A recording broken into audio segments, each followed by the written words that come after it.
What's up, everybody? Welcome back to Couple Things. With Shawn and Andrew. Are you ready to talk about episode 3? I am. But first, let's get into some life updates. I have a lisp. Shawn has a lisp. Why do you have a lisp? I got Invisalign today. Congrats. Like literally 20 minutes ago. Why did you do that? I had no choice, evidently, from my dentist. I honestly, I can't notice a lisp. It didn't Okay. sound like you have one, but you are talking weird with your bottom lip. That's the only difference. Yeah. But what I'm sure of more than anything is you're more beautiful today Thank than you. you've ever been in your life. Thank you, Okay. baby. Because of the Invisalign. No, Mm. no, just because you're you. Thank you. Our dentist, who's also like a really good friend. So like we can joke around and like we know each other really well. He basically has been hinting at braces since I started going to him. And I'm always like, my teeth don't bother me. Like they're imperfect, but like my teeth are fine. I've never had to do orthodontic work. And this past visit, he's like, it's time. I was like, what do you mean? He's like, it's time. We should do Invisalign. And I was like, no, it really doesn't bother me that much. Like, I'm totally fine. And he's like, I don't think you understand what I'm saying. It's no longer an option. And I said, Doc, I don't really care. Like, trying to like joke around with him. And then he got serious. He's like, you can either do Invisalign now or you can push it 5 more years and I'll put metal braces on your face. And I was like, okay. Wow, that took a turn. Got serious real quick. Yeah. And then he went down this rabbit hole of like, what will actually happen to my teeth if I don't do it? And I was like, oh, okay. And that conversation happened like last week. So everything. It happened quick. Yeah. You know, I had braces for 8 years of my life. I just went to the orthodontist for the first time and I keep saying this to them. And they're like, I don't know how that's even possible. Well, you know, the orthodontic technology has really come a long way. I think it's has. really exciting times in the orthodontry department.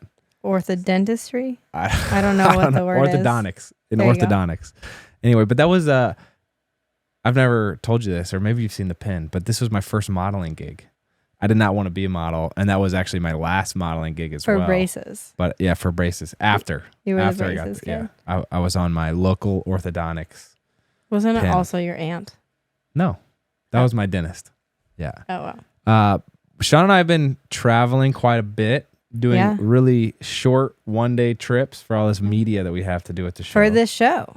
Yeah.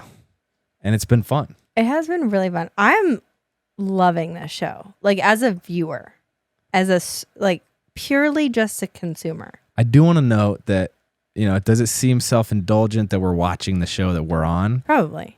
I feel like us watching the show is a whole new experience of it than us Yeah. being on it. Like the different perspectives, the audio, the slow-mo, how they shot it, all the fancy effects.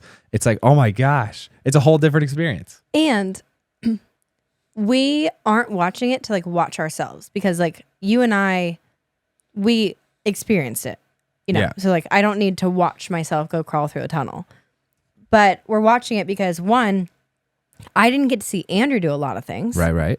So like, I actually want to see you, and we didn't get to see all of our castmates do majority of the stuff. And we got to like debrief a lot of it with them, whether they were traumatized by it or like excited by it. And so we're kind of piecing together like a full picture story of each individual person's journey. And it's really cool. Like I learned so much about Nick this episode. Yeah. And like we were close.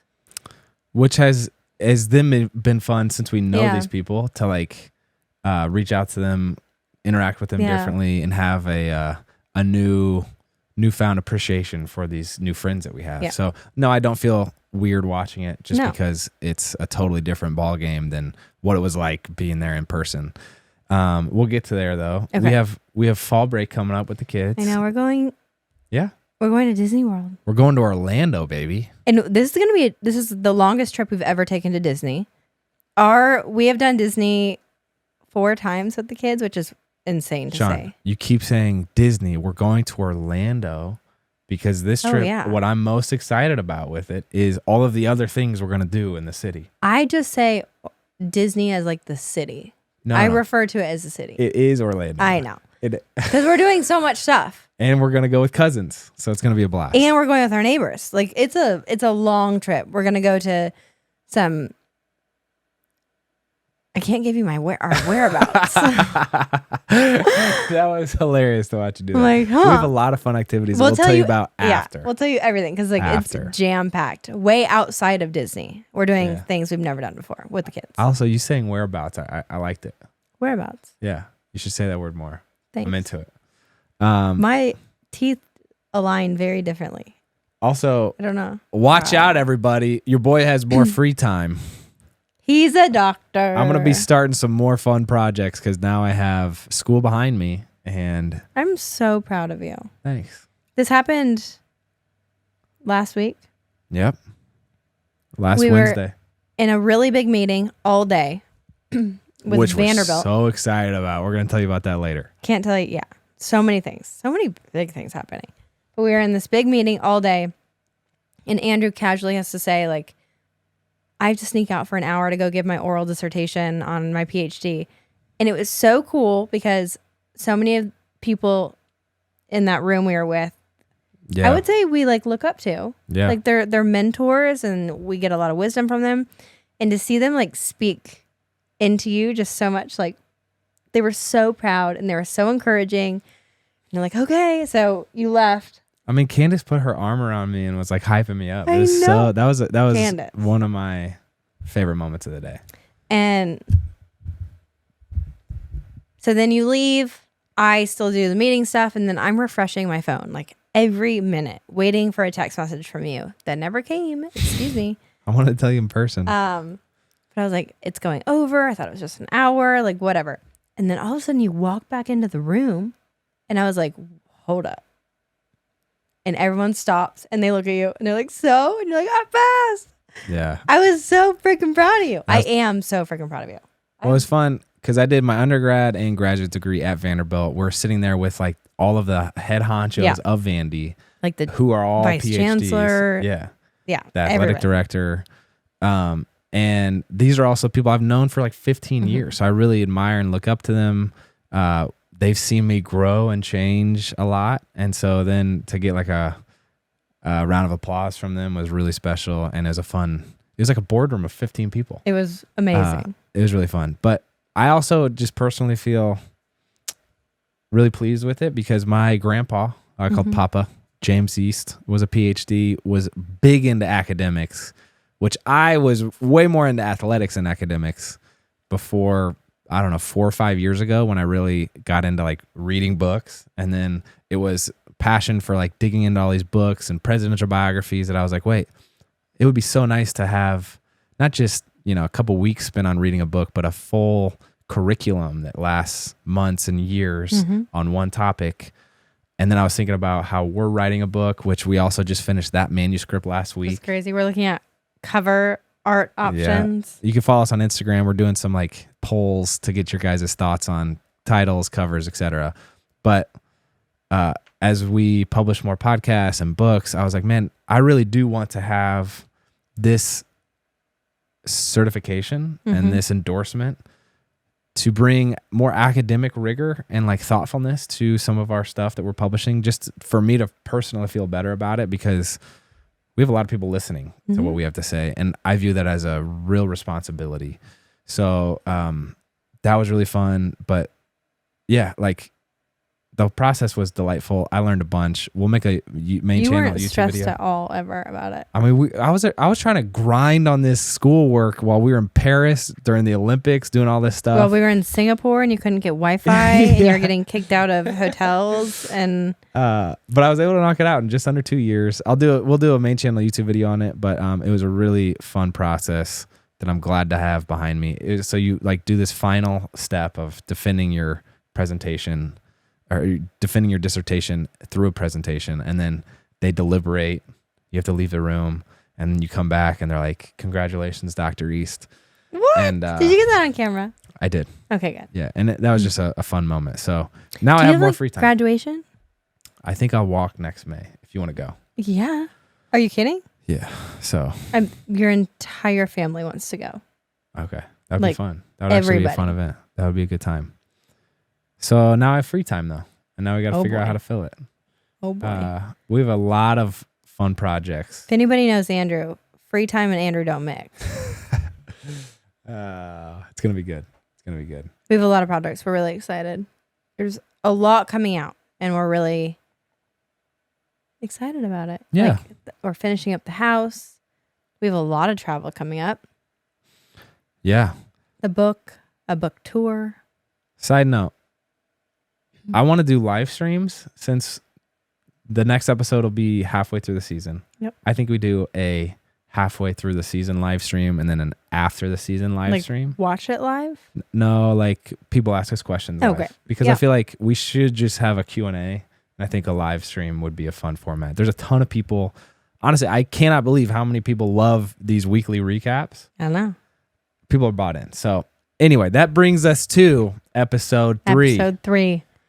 This one was an interesting episode Yeah. because it wasn't as action-packed, I didn't think. We're talking ladder Casualty walk. carry. Casualty carry and ladder walk. Yeah. And let's just start with casualty carry. That was like the very first challenge that you saw us do. We had the gurney. We were in teams of 3 or 4. Yep. We'd have to grab the gurney, run into this like village area ruins, which we had no idea, like we didn't get to see it ahead of time. So we didn't know, are you going right or left? And they just say you have to find your casualties and you have to get them out. And as you're in your groups, you're trying to like strategize for like the 30 seconds you have before you run in. It was me, Andrew, and Chanel who were in our like team, and we felt really good about it. Like that's a great team. So they say go. We have our Bergens on, which are 35 pounds. We had the gurney, which was probably 40 pounds. It wasn't like the thing we carried him on. Yeah. It was metal. The stretcher? So I feel like it was like 60. Yeah, maybe. It wasn't hard to carry that though, Sure. like the stretcher. Yeah, yeah. And since it was metal, just to give you like a little detail BTS moment, it was scalding hot.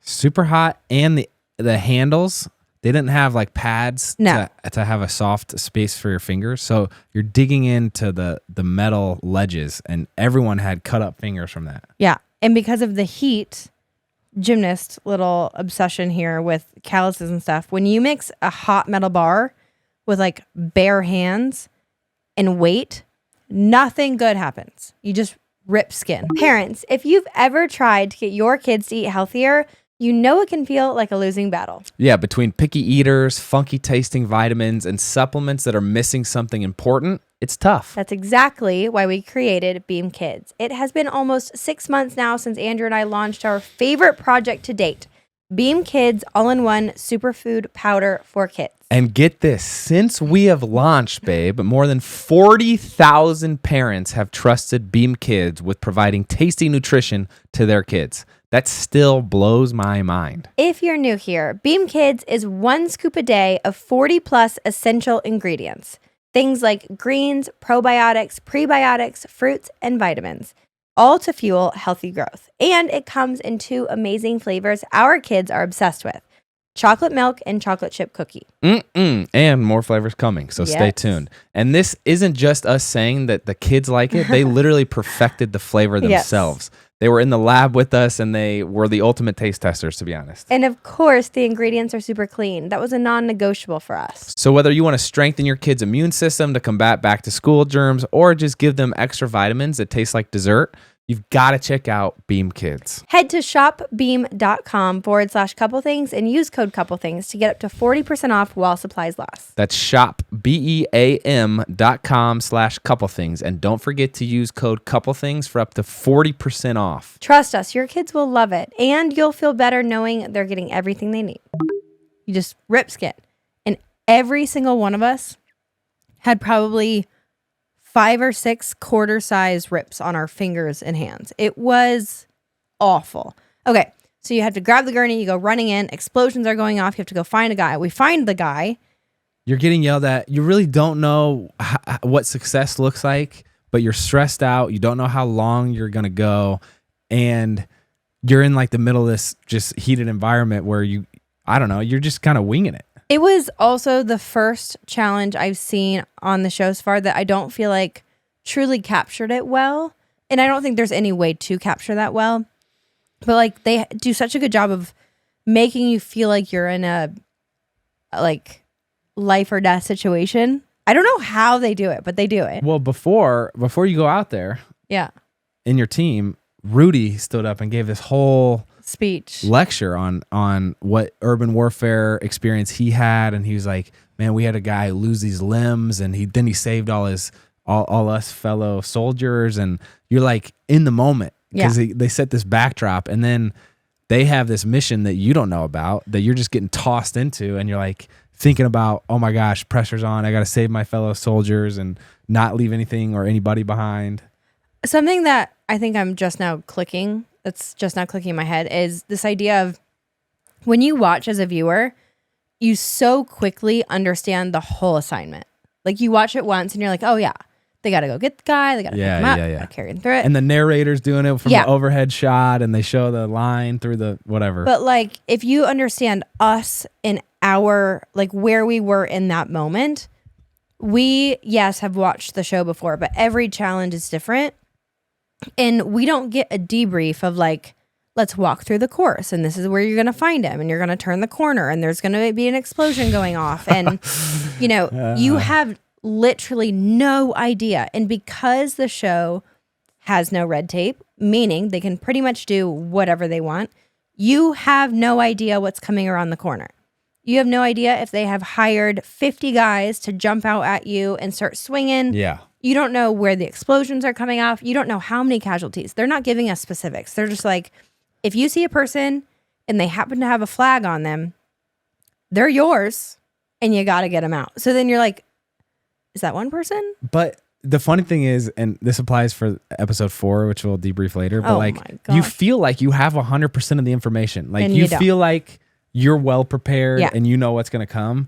And all these conversations, like, so what you don't see is people going team by team and you're standing there in this little square all together and everyone's kind of chit chattering like, oh, what do you think it could be? Oh yeah, well, you're going to have to do this, that, and the other based off the debrief that like Rudy just said of his past experience. So you feel like you have 100% of the information. And then as soon as the event starts, you're like this. I have like 0%. Yeah. And with how vague they are and with how few pieces of information they give you, for example, with the casualty carry, we didn't know if we're carrying this casualty for the next 2 hours or the next 5 minutes or... Also, we didn't know what the casualty was. They said, make sure you don't leave any apparel or bags behind. And so then we have a gurney and then we're like, okay, well, maybe it will be a casualty. This is all after we get called up and like you're sprinting into this. Yeah. By the way, so after the second day, we went to bed at 11:45. That's when Teresa and Eva left after boxing. Then they woke us up at 6.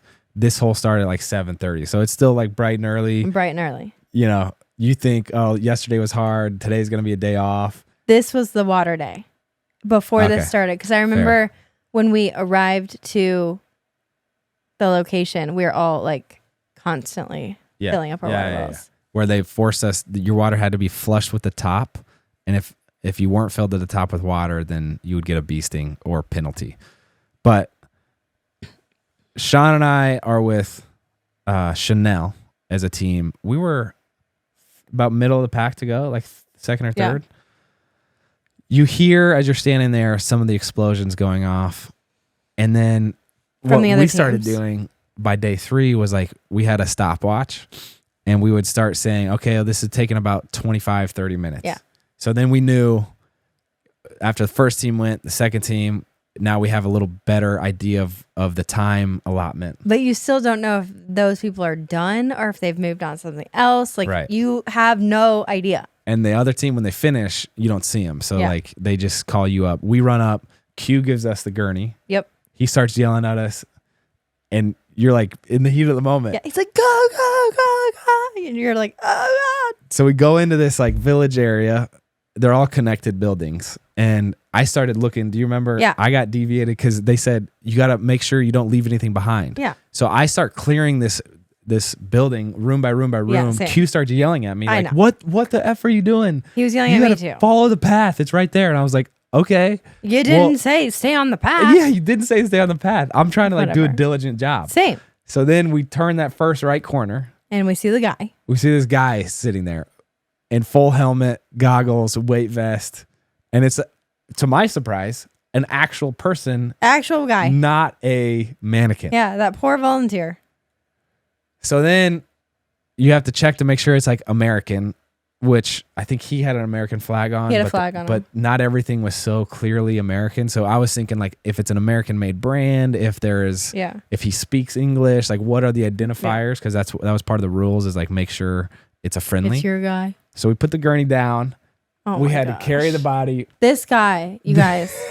I've had friends ask me, because Andrew and I work out a lot. We lift a lot of weights. Like, we're strong. I would say we were very strong for the pack, you know? In case you're wondering, I could deadlift like 405 20 times Yeah. if you asked me to. Yeah. I could power clean 315, whatever. I played football. I weigh 225 pounds. I lift felt weights. prepared. I lift heavy I just want to give people reference. Like, Here's my I'm not a PR, little here's my- pansy boy, Okay. you know? So we've had friends actually ask us after watching this episode, they're like, why did you guys struggle so much to carry this guy? Bro. Like one man. And I don't know what they did. I don't know what they did to this guy. I don't know what he was wearing underneath his uniform.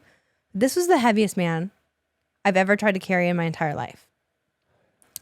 It had to have been 400 pounds we were carrying. I would say he weighed about 260 pounds all in with his Okay. whole kit. And Big I guy, tall think guy. The gurney weighed, let's just call it 60 to 70. So, like, we're talking 350 pounds. And he had to have had a 60-pound weight vest on. It was, Andrew and I alone could not carry this person.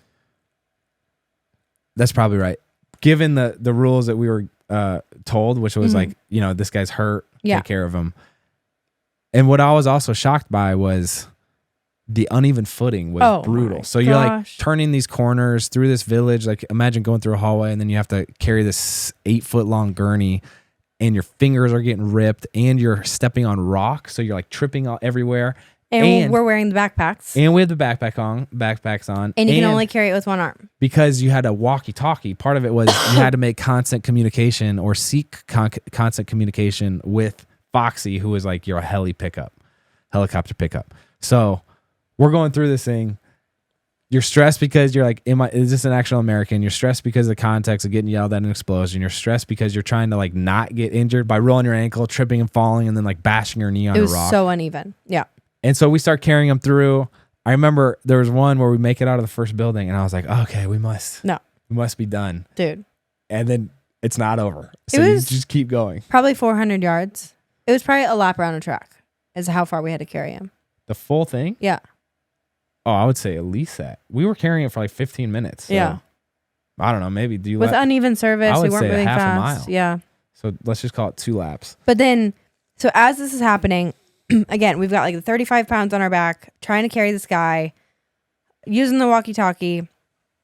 Chanel, she was a beast. Like she wasn't giving up, but like she's also not used to like lifting heavy weights. So like this was a really, really difficult challenge for her.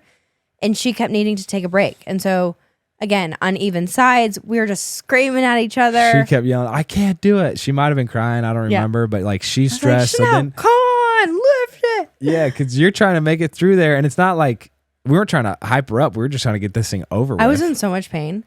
Trying to carry that much heavy weight, like with one arm on the side, was like whatever. So at one point, our team was struggling in the sense of like we weren't progressing fast enough. And so they told us to like ditch our bags because between Chanel and I trying to like lift it with you, it was just a lot. Because So the bags make it even more clunkier. You You're can't like move. flipping around. You're already walking backward. You're tripping over stones. By the way, Q, when he told us to drop our bags, it was so nonchalant and felt very friendly. He was like, go ahead and drop your bags. You guys are all right. We knew the rules were like, you can't leave your stuff behind. But it just, in the moment, it was literally the only option for us getting out. They just made it look on TV like we tapped out. Like it was our idea. No. It was just the only way for us to like finish. But also, we were told to drop the bags. Did you ask to drop the bags? What am I missing? No, I'm just saying we would not have been able to finish if we didn't drop the bags. I don't like it when you say stuff like Okay. that. On top of this, there was also a huge box that we were supposed to pick up as well that was over 100 pounds. Not sure how we were going to get all that out of there. And also, we didn't know there was a box. We found the first guy who was American, and we thought we didn't find it. We knew there was some piece of something we had to find. we were supposed to find anything American. Yeah. We found the first thing that was American. I thought we're good. But you're still like, looking because they said It's you just don't all know right. you don't know how much is in there. So then we come across a second guy. Yeah. And I try to monkey carry this guy. Yeah. Like, what do you call it? Like fire. Fireman's carry Yeah. him. Like, throw him over my shoulder. Q's yelling at me. No, he can He's walk. a walking casualty. I was like, how do we know this? Yeah, what the heck? So then we get him out. We finally finish our, run. So hard. Dying. This was one of the things that you could not, just like the relay race on day one, it was so much harder in person than what it looked like on TV where No. you're like, oh, you just had to carry a guy. No, it That's was fine. so much harder. So then we get we get reprimanded because we left our Bergens and it was just a mess. It was a hot mess. So then we go sit with the teams who have finished and they're all same thing. In like tatters. White in the face. Just like, what the frick just happened? Yeah. It was, everyone's hands are just bloody, disastrous messes. I remember I had this weird dynamic on the show of I didn't want to come across I don't know. I was just quiet a lot.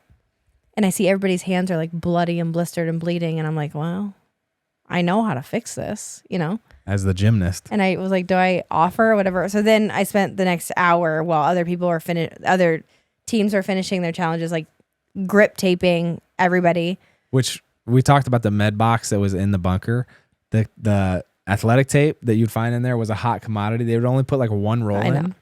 And it was so also a horrible tape. they put one roll in a day. And so people would use it all. People would take it. And so if you were able to get your hands on some athletic tape just to protect your fingers, you were in good shape. But it was brutal. I have never seen so many bad rips. Dude.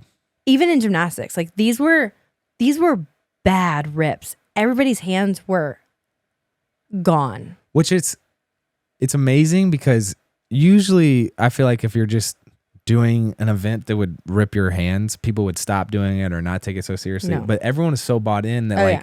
your hands ripping was such a side issue that you weren't concerned with it. It sucked, but it was okay, tape and move on. But you were just focused on the mission. Yeah. And that's how I don't know, locked in and brainwashed everyone was in the moment.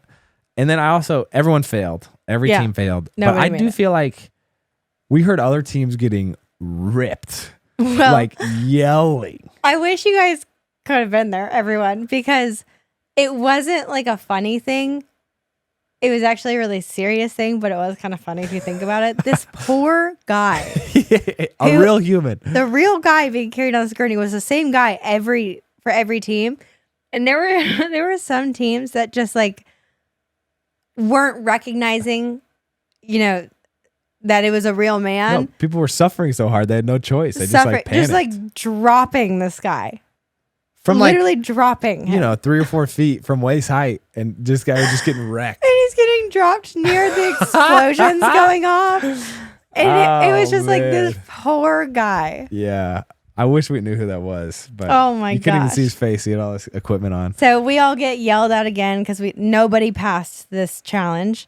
And then I remember from here, we actually had to run a decent amount of ways back to the cars because the cars were way back from the start. So we probably ran close to a mile back to the cars.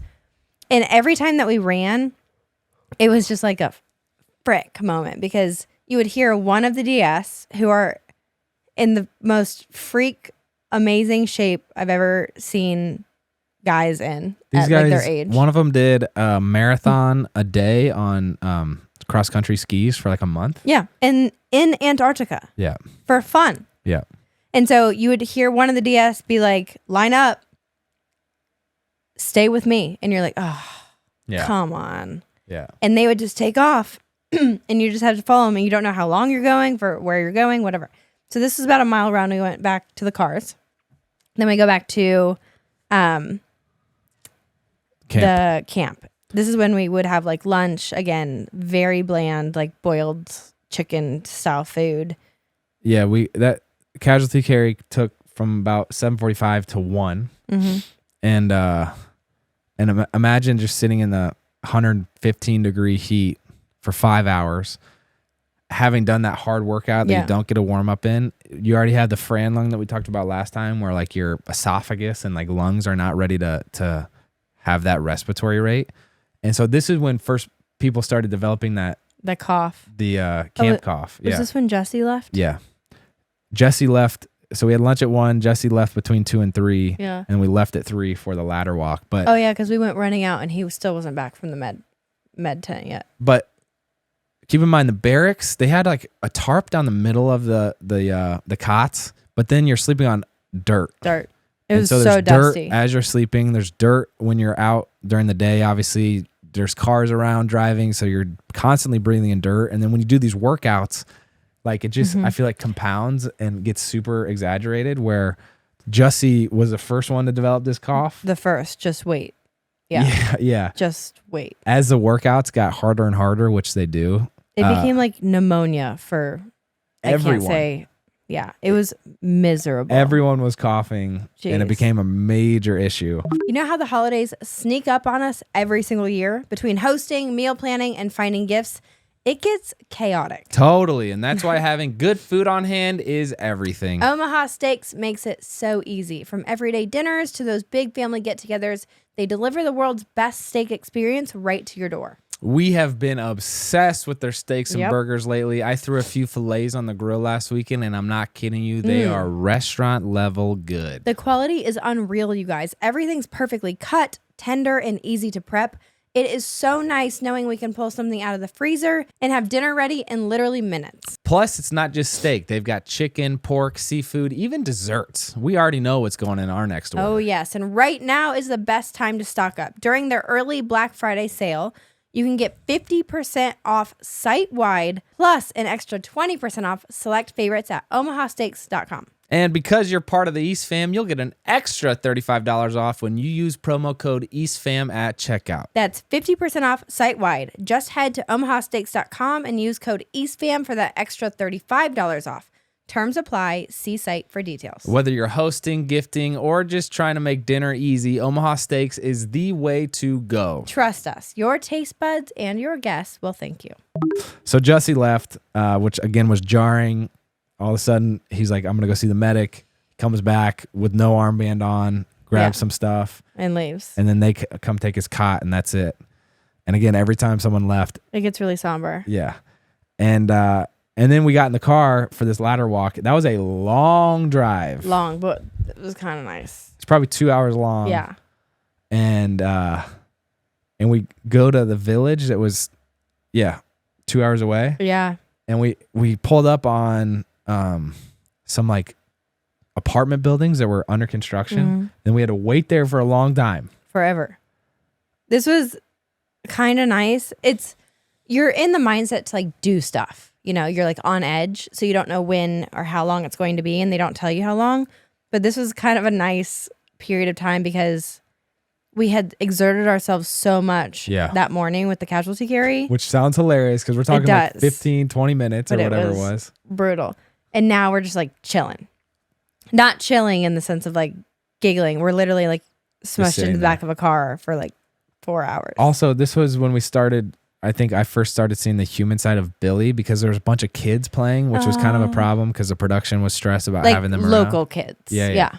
And so Billy started playing with them, and we're just watching this from the cars, which was really cool to see. And then they put us in cars by the team that we were with. So we were still you, me, and Chanel. Yeah.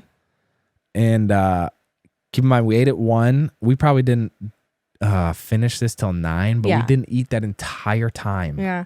I remember that the food was such an issue for you, but you are such a large person. It was actually hard. This is when we started game planning sniping bars. Yeah. So they would have a little snack bag that if you asked specifically correctly for the snack bag, they would give you. If you said the wrong word, I'm like, hey, do you have any fruit? And they only had bars, then they wouldn't give you it. If you said, Do you have any lunch? And they only had bars. They wouldn't give you it. I don't think they were gamifying it. do. I think it was just, well, you're the food guy.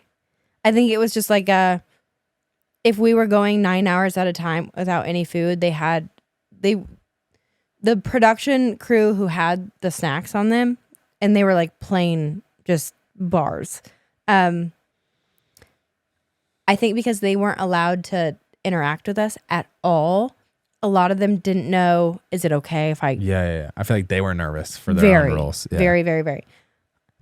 We got a quick walkthrough on the harness situation. I remember that day. We would like get grabbed out of our car for a split second and put a harness and a helmet on, and then we just had to sit in our harness and helmet for like hours while we waited. And I'm stashing bars, trying to get it all in.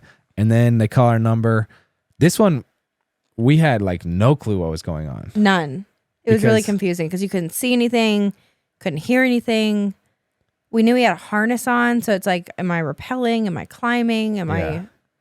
We're around very average buildings. I was so confused why we had a harness on because there was nothing of great height around us. You know, like, is there like a really deep basement that we don't know about? I don't know. The way we probably went closer to the end on this one, the way they had us positioned in the car was we could see nothing. So like I was so confused. They tapped on our window. We had to get out, sprint, follow Billy. We're like taking a knee by the side of this building, and then all of a sudden you're running from one building to another, and you're like, "What the heck is happening?" He's saying, "Stay low, stay quiet." We come around to that building that across the street was the open field, and then there was like this ladder climbing up. Ladder up the side of the building. Which you see, that was fine to climb up. It was a little awkward because there was nothing anchoring the bottom. You like had to race up the ladder, race up 3 stories. You get to the top of the ladder. Rudy's there. He's yelling at you. All of a sudden, you're running upstairs. And then you're doing the Tom Cruise, jumping over buildings. At dinner, Rudy told us that was one of the sketchiest things that they did because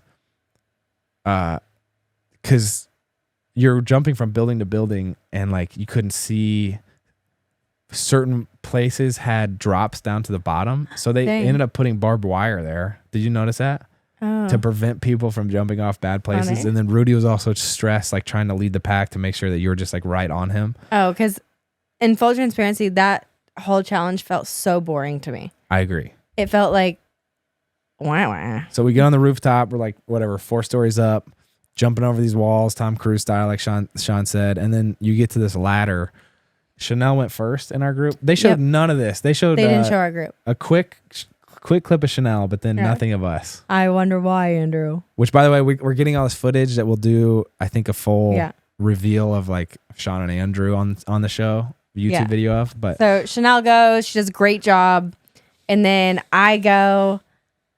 And this is, again, now we're starting to see human sides of the DS. And you're quickly learning like which DS you butt heads with in the most like challenging way, because like they're trying to push you the most, and whatever. So like Foxy very quickly became very goofy with Andrew and I, and was just like joking around all the time. So we're like laughing. I'm like laughing with Foxy, and he like says, "Okay, get over the wall, go." And I walk across the ladder, and I'm walking across the ladder to DSQ. And this is going to sound dramatic and like I don't mean it to be that way and like whatever. But like it was not hard for us. I am not afraid of heights. My career was a beam. I remember thinking to myself, like, just go slow, just so you don't do anything stupid. Because like in my mind, I was like, this is nothing. Yeah, I mean, the ladder did bend. There was wind, but all things considered, it was not that difficult. So I get across pretty quickly. And DSQ was kind of like, dang, that was impressive. How was that for you? And he's like, still serious. And this is where I had the hardest time with the show. Cause like, I'm such an adrenaline junkie that a lot of these were so exciting. Yeah. But I didn't know, can I say that? Yeah. And so this is the first time with Q. I'm like, okay, well, it's kind of like I'm a gymnast, like whatever. Maybe I can be honest here. And he's like, how was that? And I was like, it's kind of fun. And then he has snapped. And I was like, oh, frick. Which we had just been joking with Foxy. So we were like in a fun play mode, like guard down. And he's like, you think this is a game? And then he's like, you're going to get cocky on me? Oh, you want to be cocky here? And I was like, oh. And then I was traumatized because like disrespecting people is like my worst fear. And I respect it, like I respect the course and everything, but I was like, this is literally my career. Like it was nothing, whatever. Yeah. Meanwhile, Foxy's still joking with me on the other side. And Andrew's losing it laughing. It probably took like 10 minutes for each person to go. Like so Yeah. Chanel went, Shawn and I had like 10 minutes hanging with Foxy. Shawn went, I had another 10 minutes. They had to like reset the harnesses and stuff. But then we had talked with Foxy about like a little competition. Yeah, who could go faster. A little friendly competition about who could make it across the ladder the fastest. So Andrew's trying to like adjust his watch instead of set a stopwatch as you're going across. And I was like, I had already dealt with Q and you hadn't made it to Q yet. And I'm like, you better button it up because we're going to get like screamed at. And I can just see you're just like giggling. But I did hear you get yelled at, yet I had already told Foxy I was going to do a competition. So he was talking trash, like, are you going to lose? Yeah. You made it across, I think, in just under 30 seconds. Yeah. So which I think that's why they didn't show any of us, because we didn't make it look challenging, which some people were heavier and that made the ladder bend more, made it sketchier. It was 40 feet up. Some people were like traumatizingly scared of heights. Yes.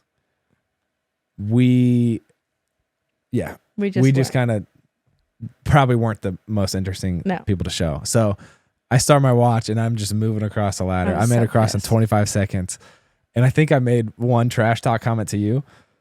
And then DSQ was pissed. So we both got yelled at. And then the worst thing that could possibly happen, if Andrew and I get a case of the giggles, nothing good happens. Because like if we start giggling, we can't turn it off. And so I think I posted on social media, there's this picture. We ended up getting a case of the giggles and I feared for my life. Yeah. I was like, we are going to get in so much trouble. Because we also have poor Chanel there who has none of the, but yeah, she has no part in our shenanigans. And you're trying to just like pray to God DSQ doesn't come over see us just literally and peeing ourselves, crying, like laughing. Yeah. Whatever. I mean, there's a lot of times in this podcast where Shawn will get the giggles and then I get the giggles and it just goes back and forth. We'll just have to stop the episode. Yeah. But I didn't want to get Chanel in trouble or, feel like we were disrespecting the whole process. So anyway, we go down. We had to wait for 2 more groups. Yeah. So we had like this little area outside the apartment building complex where we were kind of debriefing with everybody. That's where Nick started clowning. We had some good laughs down there. Yeah. But Shawn the whole time was so stressed about laughing. So stressed. She was trying not to laugh as everyone was having a good time because she felt like she had just disrespected people by laughing. And then all of a sudden, we get yelled at by Rudy, and we had to sprint, get everything ready, sprint, getting rank, formation, and we got debriefed. We passed that one. Yeah. Right? Yeah. Yeah, me and Chanel passed that one, which was... We had to run again. Yes. A long run. This one was long, too. Back to the car. And then we got back to camp at like 10 o'clock. Yeah. And that was the night that Rudy shared his story. And then we did the group share too. Yeah. So it was really late. Rudy comes in and we're like, oh crap, we got to do another workout or something. And it wasn't. He just came in. And a lot of this, they will never show on the show because it's a lot of personal things that have to do with like the DS and their actual backgrounds. But he came and showed a really personal story of his history, things that he's gone through and what he's learned and how he's trying to translate it to the course for us to experience. And so he shares some incredibly vulnerable things that like brought a lot of us to tears. And then he said, your homework and your assignment tonight is not a bee sting. It's not a workout. It's not another challenge. I want you guys to sit in a group, like in a circle. And I want you each to share something very vulnerable about each other, like about yourselves. And why you're doing the show. Yeah, because he said the more you guys get to know your why from each other, you can be better teammates and support each other. And it felt very awkward for all of us at first, but very quickly, it's like all these walls started melting down and people were sharing such raw, vulnerable things, more than they would probably share with family. And we probably sat there for an hour or 2.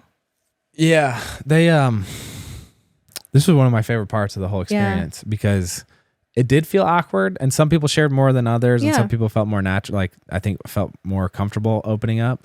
But by this point, we were already pretty close. Yeah. And it was amazingly not awkward. Yeah. Because of the last 3 days of the suffering that we talked about, how quickly we were able to bond. I think that's what, and then Rudy leading the charge and sharing what he did really allowed everyone to be vulnerable, which is kind of cool to see. Like one person like Rudy who just steps out and says, hey, this is my background and this is, part of why I am the way I am. Led everybody to then do that same thing in different capacities. It's why we so heavily have talked about, no matter the headlines you read about individuals who are on the show, we actually got to learn and paint a backstory to how people have become who they have become and made decisions that they've made and their downfalls and how they feel about it. And it's just like you get to see the full picture and get to know people so intimately that you see them for more than just a headline. You see them for like a human being. And it brought us all so drastically closer that night. Yeah. It's fascinating. The way you said that made me think like the headlines usually capture whatever the outcome is of the controversy or the crazy thing somebody did. But the conversations that we had really allowed you to understand how someone would make that decision or do that lifestyle or whatever. And I'm not endorsing the outcome, but you do start to build an appreciation for, as we've talked about, is like, everybody has redemptive traits. And I think that's important to realize. This is one of the things I think one of 2 beefs I had with the production side of the show. The second is to come. But I believe that Rudy said for this night that it was not going to be filmed or recorded. I know, and it did. They did film or record it. That they kind of set the scene. Imagine like a campfire chat. I mean, I kind of figured they would. You ever flip over a cleaning product and realize you have no idea what's actually in it? Yeah, and it's kind of scary once you think about it. I mean, we've got 3 kids and 2 dogs running around. The last thing we want is to be spraying harsh chemicals all over the house. That's exactly why we switched to Branch Basics. It's plant and mineral based, totally non-toxic, and it actually works. We use the concentrate for everything. Kitchen counters, bathrooms, laundry, even washing produce. It's replaced basically every other cleaner we have in our house. It has been a game changer, and our house still feels clean, but it's safer for the kids, for us, even the dogs. And I love that they are transparent, and every ingredient is listed right here on the bottle. There's no dyes, no fake fragrances, no junk. Plus, it's made by 3 women who started the company after their own health journeys, which we love. You can literally feel the difference when you're not breathing in the chemicals all day. So if you're ready to clean up your home and your health, go to branchbasics.com and grab their premium starter kit. And use code EASTFAM for 15% off your first order. That's 15% off at branchbasics.com with code EASTFAM. Make the switch today. You and your family deserve better. Again, that's branchbasics.com, code EASTFAM for 15% off. Again, we did it in the barracks, and there's cameras that you see around. Yeah. But I thought that this was Rudy said it wasn't for them to watch. So he said, we're not sitting back watching fair. you. Okay. But yeah, I did notice that too. I will say this is the episode where you got to see a lot of the backstory with Nick Young and with Bree. And Nick, he was very raw with us and very vulnerable and shared so much. And he was such like part of the family. But there were aspects to his interview and to the story that you saw in episode 3 that we actually didn't get to know. Yeah. And it helped fill in pieces that for us that, were helpful. They make more sense too for like what you're going to see next week. And then Bree's story was really hard. Bree had a really hard time sharing her story. But it came out more and more. And I just remember watching episode 3 and I was texting Bree and FaceTimed her. And I just want to say, I told her, I said, I just want to tell you, like, as a mother, like it's heart shattering for me to know as a mother that you went through this. But as a mother to a little girl, I hope my daughter is now as strong as you have become, to like have a voice and to be able to like have gone through all of that and rebuild herself. Like I can only pray that Drew has that strength. In church, the sermon was about having authority It's rooted in suffering, meaning when people go through hard things and then share that experience and wisdom, what they learned with other people, I think everybody benefits from that suffering because of the takeaways and like equipping yourself to be prepared for whatever. And I feel like we understood the different people's suffering, Bree and Nick's included, and then everyone kind of benefited as a result in understanding each other. I feel like I have a new perspective of how I'll navigate different situations based off some of the things that people shared. So that was a really special time. What was also interesting, last thing about like what we shared, the whole point of it, what Rudy had said is like the more we know about each other, the more we can support each other. It was actually really true. Because even moving on to further challenges, it became so apparent of like, oh, I know who's going to struggle with this one.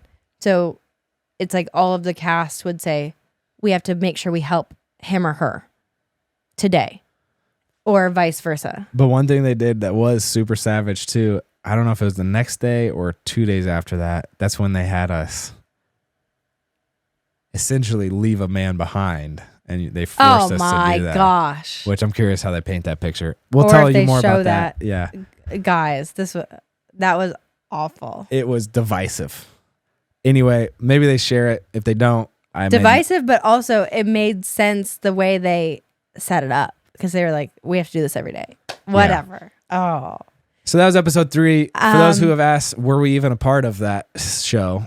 Yes, we were. They just didn't show much of us there. Because we were giggling the whole time. Which I'm fine with. People were having absolute life-changing meltdowns. And we were just like, ah! Yeah. Get ready for episode 4. Buckle up, baby. This is a rough one. I think 4, 5... Episode 4, 5... and 8.